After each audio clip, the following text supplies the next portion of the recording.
El pueblo ya los ha vacado a todos ustedes. Y ojo, no han sido 124 votos los que han sacado a Boluarte. Han sido todas las movilizaciones de estos más de 2 años. Las tomas de Lima, los paros de transportistas, la marcha de la generación Z. Todo eso ha causado un temblor en el Congreso. Y por eso se han tenido que mover. Pero nadie de esos 130 congresistas, ninguno, ni los de izquierdas que votaron la vacancia de Castillo y ocasionaron también esta crisis, se salva. A Pedro Castillo lo vacaron inconstitucionalmente con tan solo 104 votos y ahora lo tienen preso. A Boluarte lo han sacado con 124 y seguro se va a subir a un avión muy rápido para escaparse de la justicia. Pero el pueblo la va a seguir a donde vaya y va a seguir presionando para que caigan los que tienen que caer. Pedimos la caída de Boluarte, pero pedimos también el cierre del Congreso. Pedimos también una asamblea constituyente. Pedimos también la libertad de Pedro Castillo. Y no lo digo yo. Lo dicen esos cientos de miles de peruanos que nunca han cambiado ni una coma de sus pedidos desde diciembre de 2022 hasta hoy. El Congreso que puso a la usurpadora Boluarte en el poder ahora nos quiere hacer creer que escuchan al pueblo y la han votado. Dina Boluarte, que siempre fue el títere de los poderes en el Perú, ha caído tarde y sin afrontar justicia. Pero lo infame esta mañana es que el Congreso quiere hacernos creer que han escuchado al pueblo y que hay que aplaudirlos por vacarla. Se equivocan. La gente en Perú, mi gente, no ha pedido la caída de Boluarte. Han pedido una serie de caídas. Han pedido que se vayan todos esos, porque hemos pedido siempre que se vaya todo esto. Es decir, todo ese régimen del 23 que se construyó sobre los cimientos que dejó el régimen del 93 fujimorista. No es Boluarte solamente, es Boluarte, pero también es ese Congreso de mafiosos y corruptos que antes piensan en sus bolsillos, en su sueldo de fin de mes, en los intereses de los lobbies a los que representan, en blindarse para poder volver a postular y reciclarse en el Senado que en el Perú no queríamos. Pero no es solo Boluarte y solo el Congreso tampoco. También queremos fuera ese poder económico que nunca dejó gobernar a Pedro Castillo, que puso ahí a Dina Boluarte y que tiene más poder que aquellos que se presentan a elecciones. Es la CONFIEP también a la que queremos fuera. Son los millonarios que se han seguido forrando durante esta dictadura que ellos han confeccionado a medida.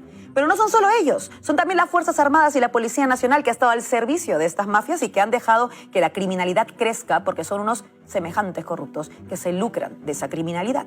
Pero mientras se hacían los locos y miraban al cielo cuando asesinaban a los choferes de autobuses, bien que aparecían con sus escudos de plexiglas y con sus bombas lacrimógenas para reprimir y asesinar a quienes protestaban en las calles. Y no son solo estos asesinos, sino también ese poder judicial corrupto donde una plagiadora como Patricia Benavides puede salir impune y donde el fujimorismo siguió vivo en forma de jueces y fiscales con algunas pocas excepciones. Y tampoco es solamente ese sistema judicial, sino también ese poder mediático que durante esta dictadura se ha encargado de lavarle la cara a Dina Boluarte. Ustedes, el oligopolio del Grupo El Comercio, que antes escribe para la CONFIEP, y el BCP, que para la gente, cómplices de este régimen porque ustedes también lo integran. El régimen del 23 tiene que caer. Y el régimen del 23 no es Dina Boluarte, es una hidra. Como ese animal monstruoso y mitológico que solo Hércules pudo vencer. Es un animal con múltiples cabezas. Y todas las cabezas trabajan para que ese animal pueda sobrevivir. Y la hidra tiene la cabeza presidencial, la cabeza congresal, la cabeza del poder económico y empresarial, la cabeza del poder mediático, la cabeza del poder judicial y la cabeza de las Fuerzas Armadas. ¿Y qué pasa con la hidra cuando se le corta una cabeza? Le salen 2 en su lugar. Por eso sacar a Dina no sirve de nada.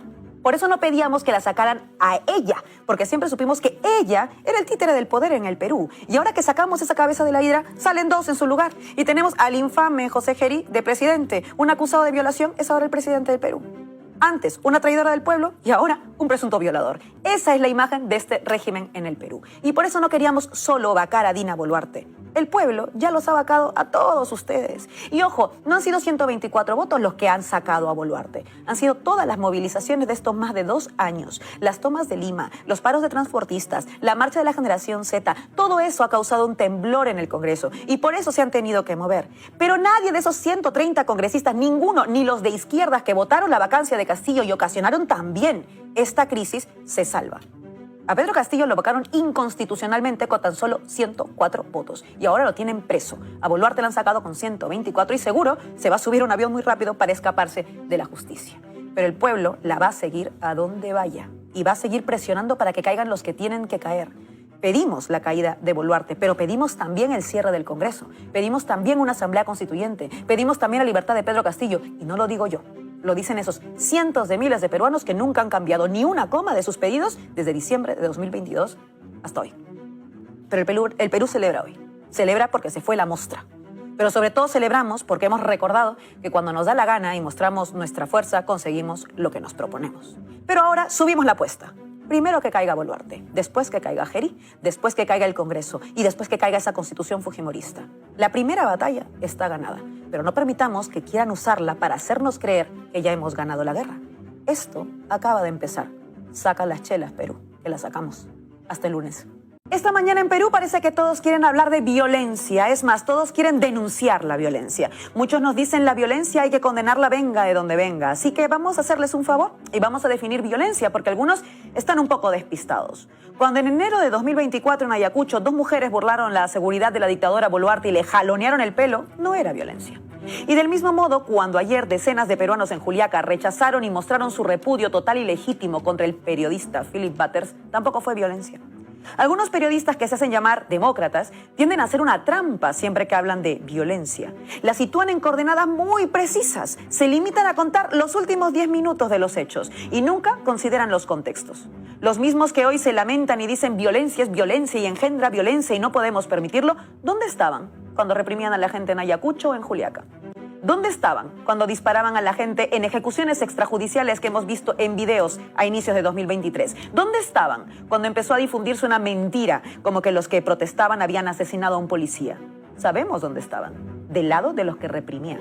Y lo hacían callándose la boca o terruqueando las protestas. Callarte cuando están matando a peruanos por protestar o terruquear a quienes protestan sí es violencia.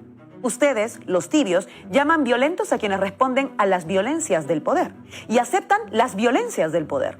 Ustedes, desde sus cámaras de televisión o sus horas en la radio o sus columnas en la prensa escrita, ejercen violencia cuando propagan un discurso donde parece que los violentos siempre son los mismos, quienes se rebelan. Pero no dicen nada de aquello contra lo que se rebelan, no dicen nada de quien oprime. ¿Quién es el violento? Ayer el periodista Philip Butters tuvo la osadía provocadora de ir a Juliaca, a Puno, después de que dijera que los policías debían dispararles en la cabeza en el contexto del estallido social cuando la infame Boluarte se impuso como presidenta. Creía Butters que la gente no tiene memoria. Creía Butters que el Perú se parece a Lima, pero Puno es más Perú que Lima. Es más Perú que muchos otros lugares. Y ayer nos ha dado otra lección de resistencia democrática. Puno resiste porque Puno recuerda. La política sin memoria no es política, es titulares. En Puno se hace política. El discurso del violentismo es muy cómodo para el poder. Boluarte cuenta con tanques, armas militares, bombas lacrimógenas, policía y presupuesto, y hasta con la banda presidencial. ¿Acaso ella era la víctima del jaloneo de pelo? No, que se sobe.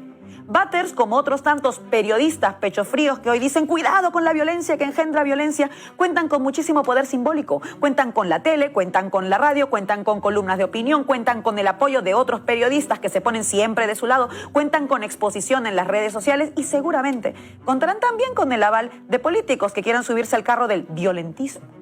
Por eso lo que ha hecho Puno ayer no es violencia, es resistencia. Cuando el Perú canta, esta democracia ya no es democracia, tiene razón, porque nunca lo ha sido.